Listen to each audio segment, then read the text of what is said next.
Hello everyone, welcome to Noble classes. तो जैसे कि आपको पता है कि अपन जीके के 20 महत्वपूर्ण प्रश्न की एक सीरीज़ कंप्लीट कर रहे हैं और ये इस सीरीज़ का पार्ट 3 है। और ये क्वेश्चन सीरीज़ किसी भी वनडे एग्ज़ाम्स के लिए बहुत ज़्यादा महत्वपूर्ण सिद्ध होने वाली है, ख़ास तौर से जो एनटीपीसी सीबीटी 2 है वो, और रेलवे ग्रुप डी को ध्यान में रखते हुए ये क्वेश्चन सीरीज़ तैयार की गई है। तो चलिए शुरुआत करते हैं पहले क्वेश्चन के साथ। कौन सा सम्मिलित नहीं है? तो याद रखिएगा, हॉर्नबिल फेस्टिवल का आयोजन नागालैंड में सेलिब्रेट किया जाता है। वांगला महोत्सव मेघालय में, ये भी सही है। चेरियोबा फेस्टिवल मणिपुर। लेकिन याद रखें खर्ची पूजा, तो खर्ची पूजा का आयोजन हर साल किया जाता है कहाँ? त्रिपुरा। तो खर्ची पूजा का आयोजन किया जाता है त्रिपुरा में। तो ये आपका चौथा ऑप्शन क्या है? सम्मिलित नहीं है। ठीक। और हॉर्नबिल फेस्टिवल नागालैंड में एक ट्राइब पाई जाती है, नागा ट्राइब, इनके द्वारा हर साल इसका आयोजन किया जाता है। हॉर्नबिल पंछी के संरक्षण के लिए नागा ट्राइब का काम करती हैं और ये फेस्टिवल 10 दिनों तक सेलिब्रेट किया जाने वाला फेस्टिवल है। ऐसे ही वांगला फेस्टिवल मेघालय में एक ट्राइब पाई जाती है जिसका नाम है गारो ट्राइब। तो गारो जनजाति के द्वारा ये फेस्टिवल सेलिब्रेट किया जाता है। और चेरियोबा फेस्टिवल मणिपुर में सेलिब्रेट किया जाता है। मणिपुर की एक ट्राइब है मेरताई जाति, मेरताई ट्राइब, इनके द्वारा सेलिब्रेट होता है चेरियोबा फेस्टिवल। नेक्स्ट प्रश्न, गांधी शांति पुरस्कार की शुरुआत हुई थी। तो याद रखिए, गांधी शांति पुरस्कार वर्ष 1995 से लगातार दिए जा रहे हैं। ये पुरस्कार गांधी जी की 125वीं जन्मतिथि पर, गांधी जी की 125वीं जन्मतिथि के अवसर पर ये पुरस्कार 1995 में शुरू किए गए थे। नेक्स्ट, मंगलयान कहाँ से लॉन्च किया गया था? तो याद रखें, मंगलयान लॉन्च किया गया श्रीहरिकोटा आंध्र प्रदेश और ये लॉन्च किया गया था 2013 में। और भारत का जो नेक्स्ट मंगलयान है वो लॉन्च किया जाएगा कब? 2024 में नेक्स्ट मंगलयान लॉन्च किया जाएगा। ठीक। और भारत की जितनी भी सैटेलाइट छोड़ी जाती हैं सब छोड़ी जाएंगी कहाँ से? श्रीहरिकोटा आंध्र प्रदेश से, क्योंकि भारत का सैटेलाइट लॉन्च सेंटर कहाँ है? श्रीहरिकोटा आंध्र प्रदेश। लेकिन यदि भारत में यदि मिसाइल छोड़ना है तो मिसाइल छोड़ी जाएगी कहाँ से? एपीजे अब्दुल कलाम द्वीप, जो कि है चांदीपुर उड़ीसा। तो याद रखिएगा, मिसाइल लॉन्च सेंटर है एपीजे अब्दुल कलाम द्वीप, चांदीपुर उड़ीसा, जिसे पहले व्हीलर द्वीप के नाम से भी जाना जाता था। नेक्स्ट प्रश्न, गांधी शांति पुरस्कार, ये पुरस्कार दिया जाता है। तो याद रखें, गांधी शांति पुरस्कार अपन ने पढ़ा 1995 में शुरू हुआ और ये पुरस्कार संस्था और व्यक्तिगत, यानी कि दोनों ही लोगों को संस्था और व्यक्तिगत रूप से भी दिया जा सकता है। जैसे वर्ष 2020-21 के लिए अवार्ड शेख मुजीबुर रहमान, जिन्हें बंगबंधु भी कहा जाता है, उन्हें ये अवार्ड दिया गया था।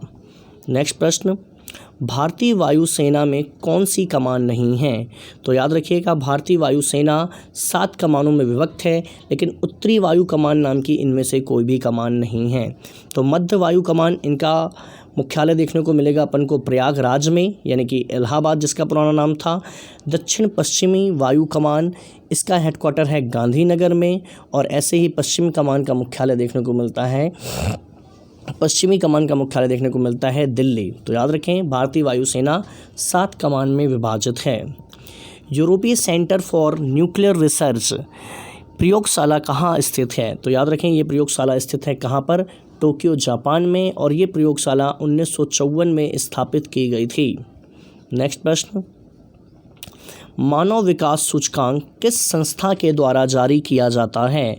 तो मानव विकास सूचकांक यूएनडीपी, यानी कि यूनाइटेड नेशंस डेवलपमेंट प्रोग्राम के द्वारा जारी किया जाता है मानव विकास सूचकांक।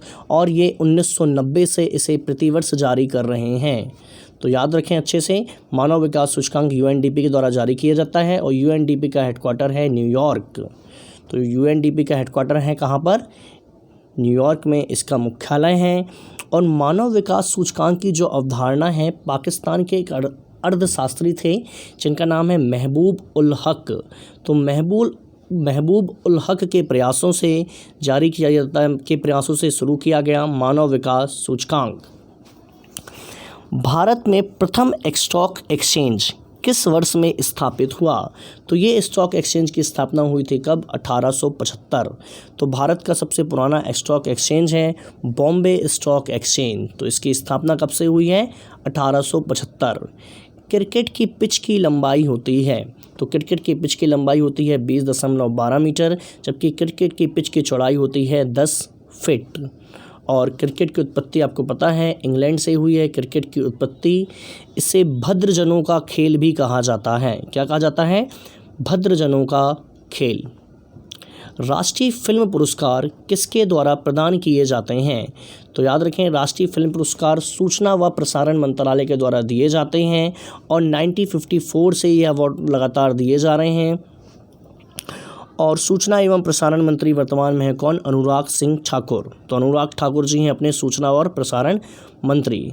सिग्मो क्या है? तो याद रखें, बसंत ऋतु के आगमन का महोत्सव होता है और सिग्मो फेस्टिवल सेलिब्रेट किया जाता है गोवा में। तो हर साल गोवा में सेलिब्रेट किया जाता है सिग्मो फेस्टिवल।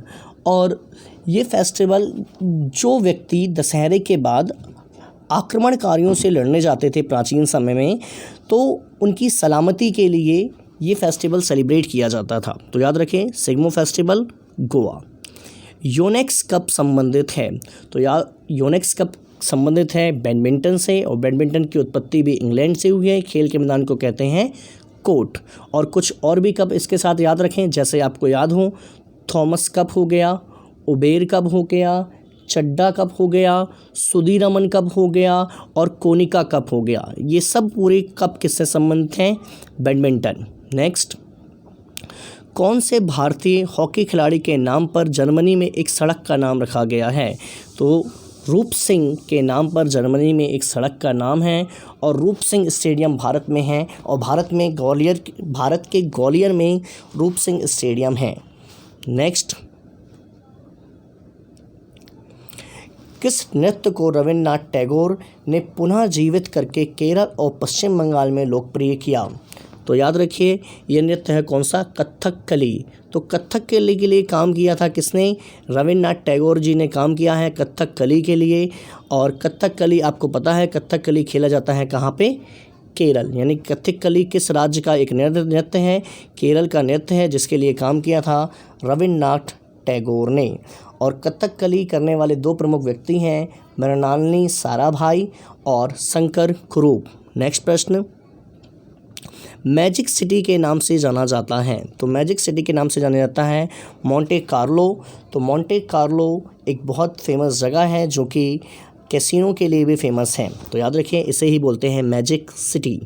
नेक्स्ट, भारत में वायुसेना दिवस कब मनाया जाता है? तो याद रखें, भारत में वायुसेना दिवस मनाया जाता है 8 अक्टूबर, क्योंकि 8 अक्टूबर 1932 में इसकी स्थापना हुई थी।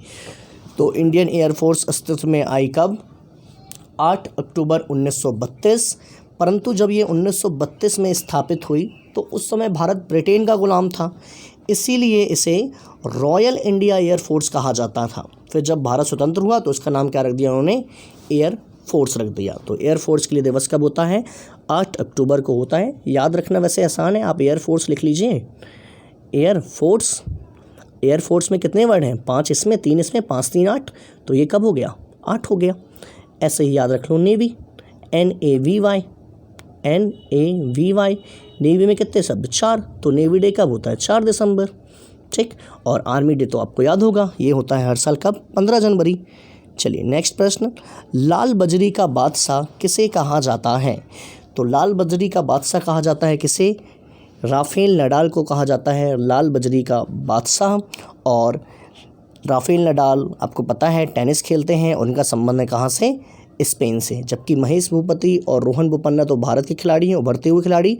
और नोवाक जोकोविच का संबंध है कहाँ से? टेनिस से है, और यह किस देश से? सर्बिया से। नेक्स्ट, बेरियम मील का उपयोग किया जाता है? तो बेरियम मील का उपयोग करते हैं आहार नली के एक्सरे के लिए बेरियम मील का यूज़ किया जाता है। और ये जो एक्स किरणें होती हैं, इनको इस्टेब्लिश किया था किसने?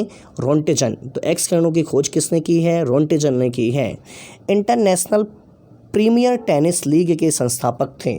तो इंटरनेशनल प्रीमियर टेनिस लीग वर्ष 2013 में स्थापित हुई और इसकी स्थापना के लिए काम किया महेश भूपति। तो महेश भूपति भारत के एक टेनिस खिलाड़ी भी हैं। नेक्स्ट, अंतरिक्ष यात्री का नाम बताइए जिसने लगातार 340 दिन तक अंतरिक्ष में बिताए और पृथ्वी पर सुरक्षित लौटे। तो अंतरिक्ष पर 340 दिन बिताने वाले व्यक्ति का नाम है स्टॉक जोसेफ कैली। तो याद रखिए, कैली साहब ने पूरे 340 दिन अंतरिक्ष में सुरक्षित बिताए थे और ये किस देश से संबंधित हैं? अमेरिका। तो कैली का संबंध है अमेरिका से। Thanks for watching Noble classes. जल्दी मिलेंगे नेक्स्ट वीडियो के साथ।